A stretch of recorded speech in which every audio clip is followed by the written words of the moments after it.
We just want to make a good movie. We just want to make a movie that entertains us, that I would want to see, that doesn't exclude anybody. Oh boy, this is gonna be good, I can tell.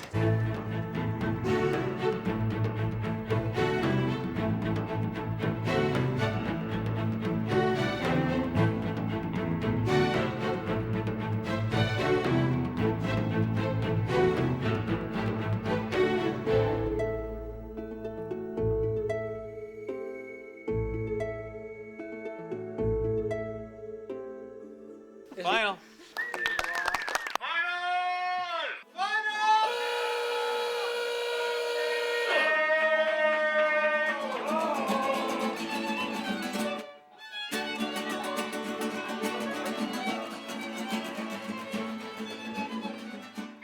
I always believe in research. No matter what the subject matter is, you cannot do enough research because so much believability will come out of what's really there.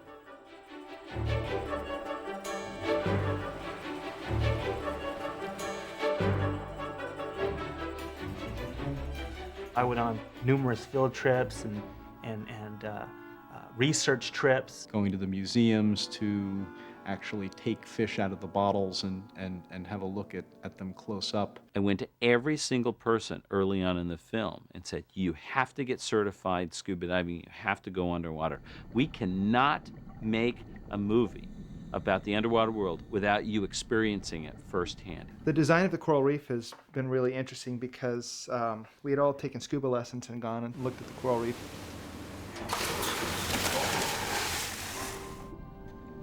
It was spectacular. Just experiencing the reality of a world like that has an enormous psychological impact and an impact inevitably on the work you begin to create. People came back just with these eyes like, it was amazing. You know, I said, I told you.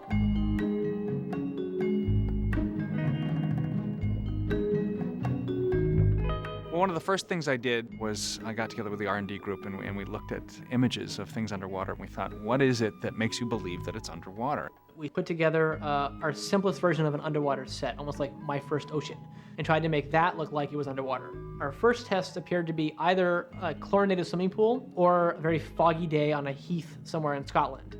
We didn't get ocean water.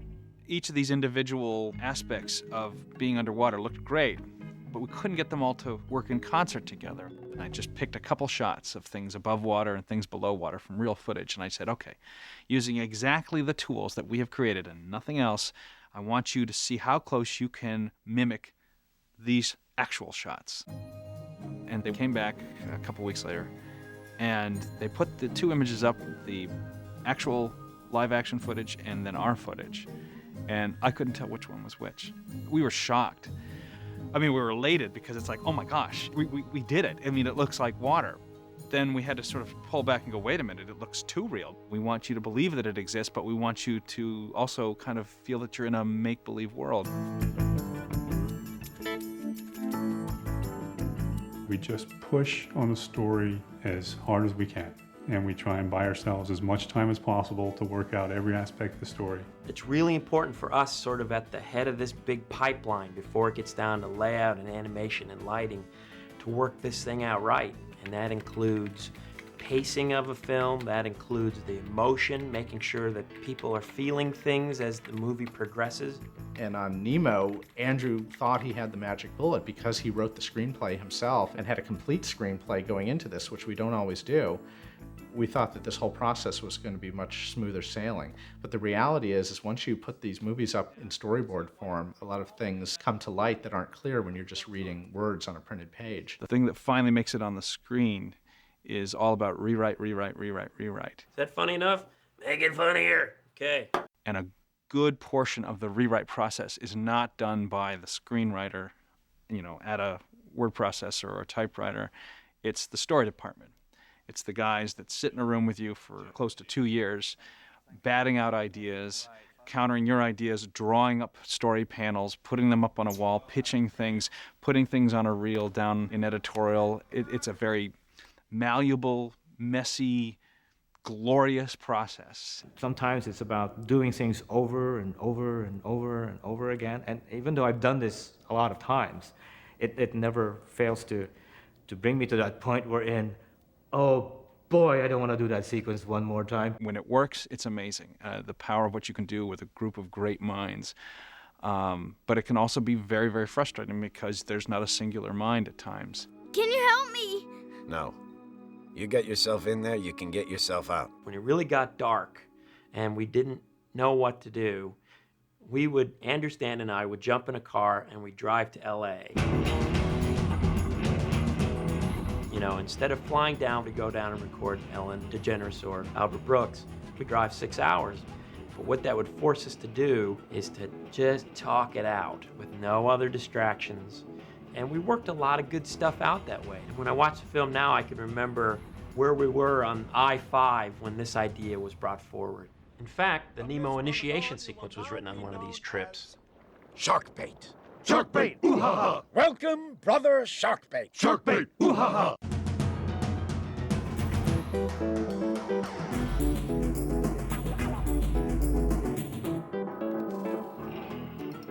We cut the boards together with dialogue, temp music, temp sound effects.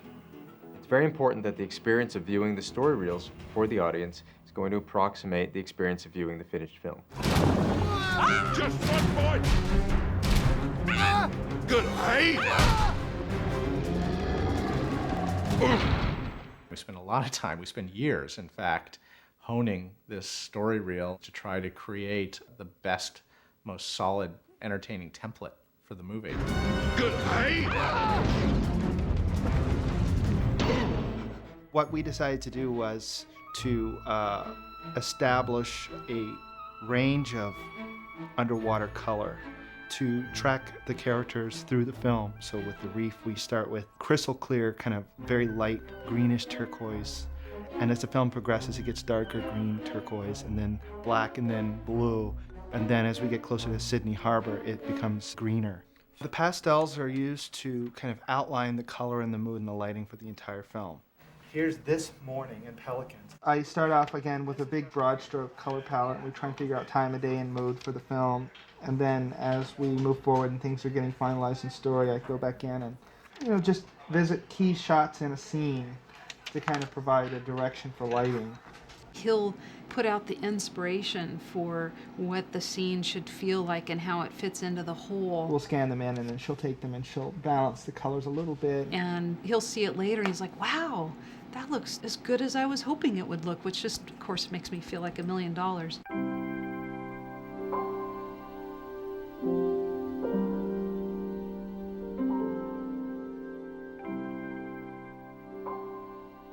It was by trying to make a shot appear to be like you see when you scuba dive and you're underwater that we came up with a whole bunch of elements that were critical to making a shot feel like it was underwater, which include how it surges and swells back and forth, the particulate matter in the water itself, murk being the fall off of color that water filters differently than air, the caustic lights, which is the light play from the surface that you see in the bottom of a swimming pool, the beams those things go through because water is so much denser than air, you can see the light shafts themselves. Okay, now how is it different being in a reef than being in deep ocean water than being murky in a harbor? Oh, okay. So now you have to find different settings for all those various things again and set the levels again. So you get, harbor water and sewage water and clear open blue ocean water, murky ocean water, bright sunny reef water that's shallow at night and at day and at dawn and dusk. If you look at fish, it's amazing how little we did have to caricature them because they're so wild in their shapes and forms. They took a lot of scientific input, but there are some things you just have to do in order to act that fish don't do. Real fish have the eyes on the side of the head. They don't have eyelids, and they don't blink, and they don't talk. So how do you design a fish that is able to talk and emote and everything that the animators are going to want to put in there?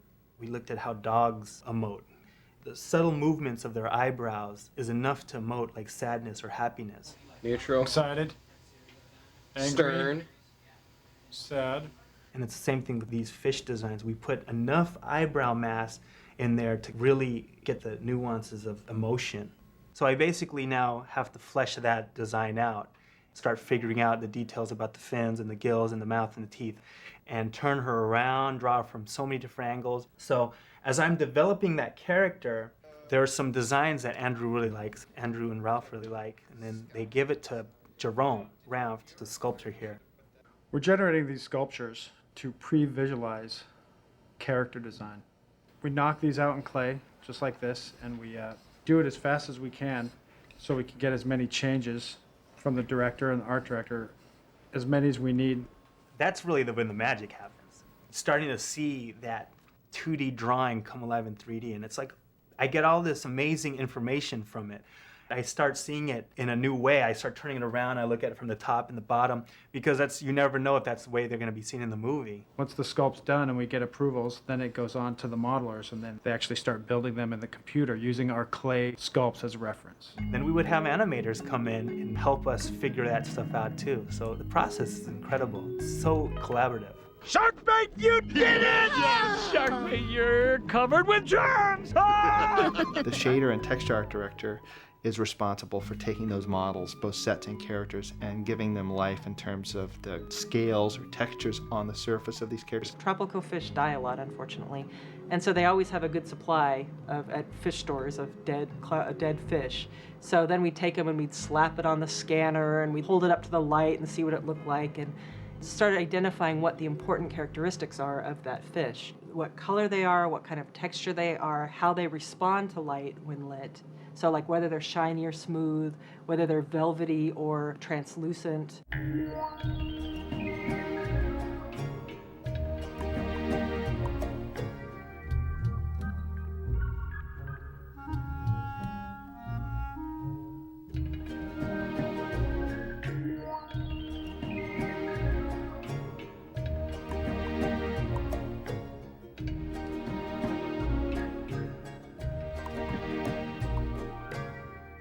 So you do like it, don't you? No. I do. I really do like it. We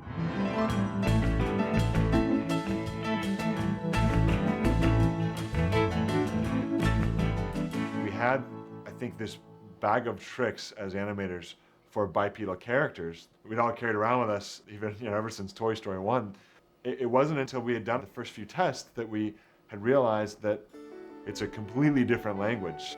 I think for most animators, it takes a good month or two of like pretty intense stuff to really get into understanding what makes a fish feel like a fish and adapting their old bag of tricks to the new bag of tricks.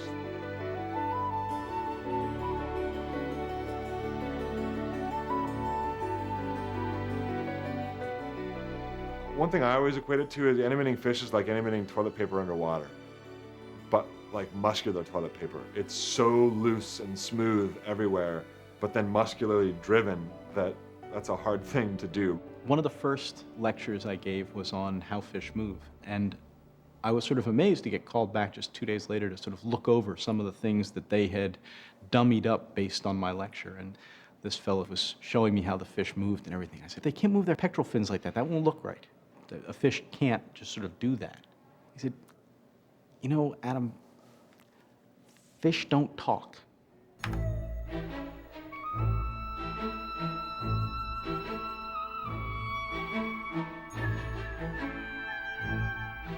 It takes a tremendous amount of effort to create something that looks effortless. You're pushing the envelope, you're stressing your production plan out as much as you can to bang on the story and get the lines just right and get it edited just right. Crunch time is like almost like literal, It's like you have so much that comes right at the end because you've taken so much time to plus the story. I think when things get really tough around here and when you start to feel the stress build up, that tends to be when we kind of explode as a group and people just go crazy. We tend to kind of just blow off steam or whatever.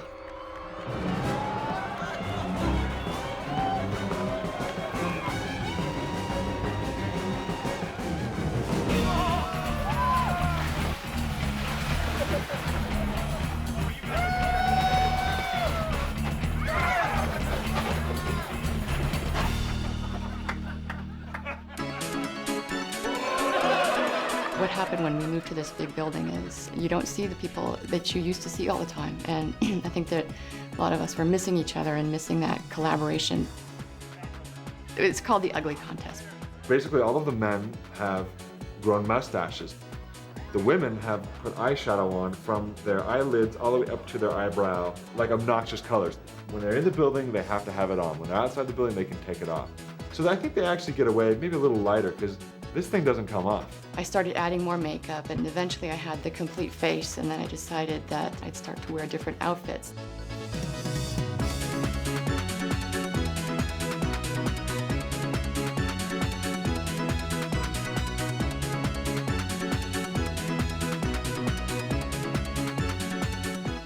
As the contest went on, people were going out and checking each other out more often, and we did get around to each other's offices and chat and look at each other's work and get feedback and just had fun. Your hair grows so fast. I know. I know. Like I push my makeup. belly button and pull. That was fun! On the production, we have what are called shot briefings for the animators.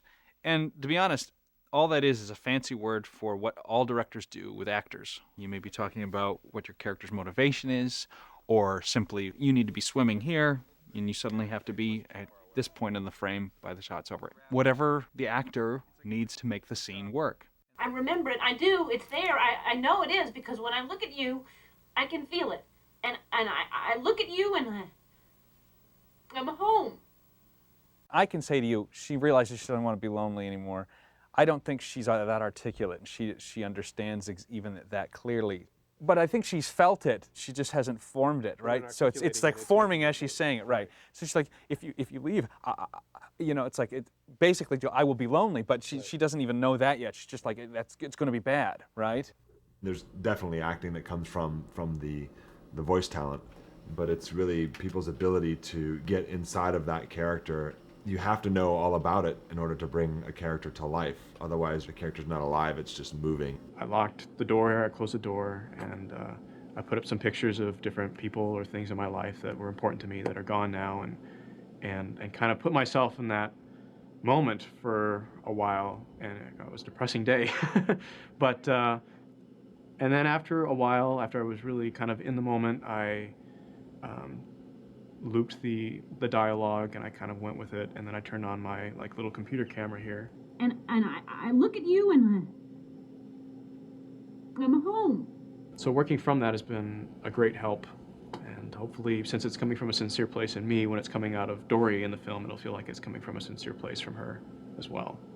It's almost like when you show your shot, you're naked and you can't hide behind anything. So yeah, I haven't shown it to Andrew yet. It's there. I know it is because when I look at you, I can feel it. And I look at you and I'm home. She comes across more collected than I think we want her to come across as.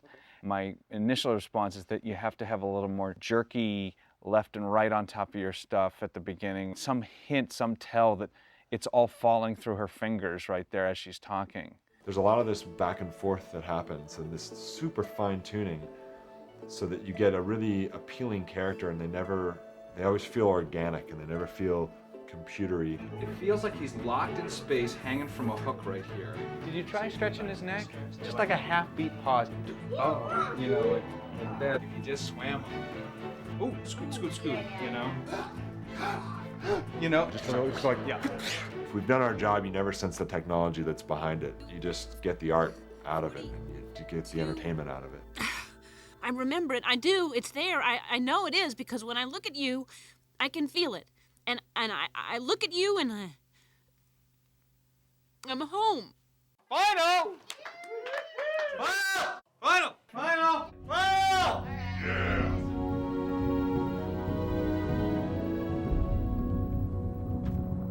I think that the interior of the whale scene is a good example of just an enormously challenging sequence from all avenues. We're inside a whale mouth, most of the time underwater, and the whole whale is underwater, and it's at night. So where does the light come from? You have to invent something that looks believable, shows the action, makes the characters look appealing. It makes it really hard on lighting to have two main characters, one that's blue and one that's orange, in a blue environment, because you want the orange one not to go black because, you know, you're hitting it with blue light. There was some concern about Dory disappearing, considering that we're in a lot of blue in this film, and turquoise and things.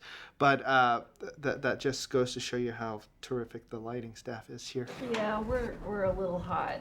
So what color is your sunlight? That really super deep, dark blue. Get a good shadow of Squirt on the father when he's doing the head nod. Some of this might be in shadow from the cabin. Yeah. I'd say the most challenging part of my job is usually we have a lighting crew that's 30 to 40 people, and we're all trying to make the same movie. We're all trying to make shots that look like they could have all been lit by the same person. It looks awesome. Final.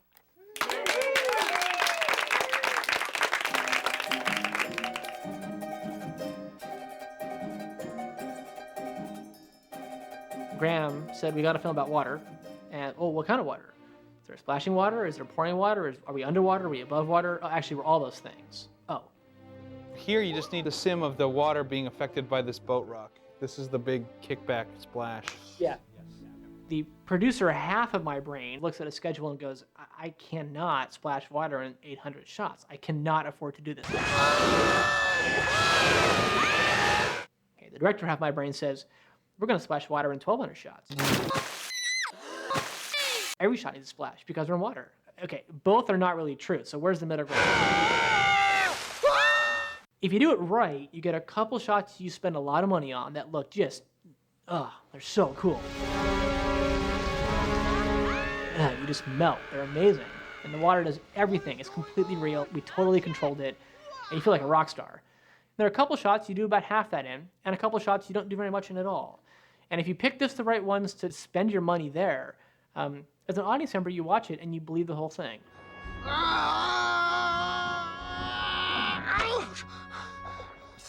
Almost 3.5 years. That's a long time to work on something and still not know whether or not it works. I mean, I thought it worked, and I thought it worked the first year that I worked on it. It's like you never really know until you see it with that preview audience, especially when you've seen it so many times. 2 years later, after a lot of dead ends or wrong turns and changes, you just get sort of beaten down. About the 20th time, you're not laughing at that joke anymore, and you forget that that joke's funny. I was in a very vulnerable state, and I think the whole production was. We just didn't know what we had.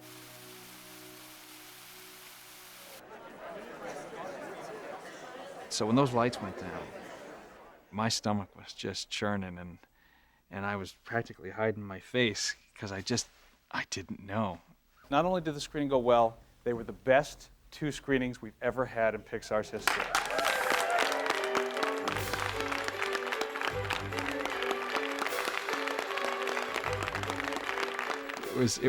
It was amazing. I found myself realizing that I had pretty much followed Father's journey and gotten to the point where I was just seeing everything half empty. And that was my moment of seeing things half full, for this picture. The time we'd taken to get the story right really paid off. It was really resonating with the audience, and of course it was also the shot in the arm we needed to come back home and go, all right, let's crank this thing out, let's go.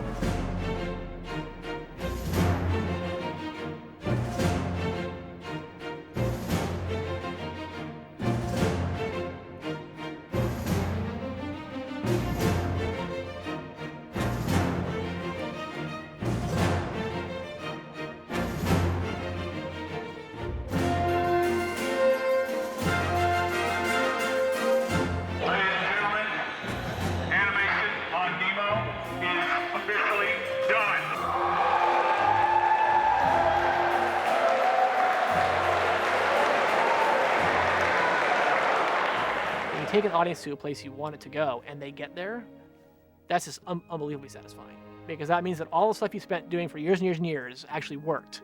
It's been a long, tough road, but we've all been there before, and we know that it's worth it. It's worth all the hard work. I've always known, even in the darkest days of the making of this movie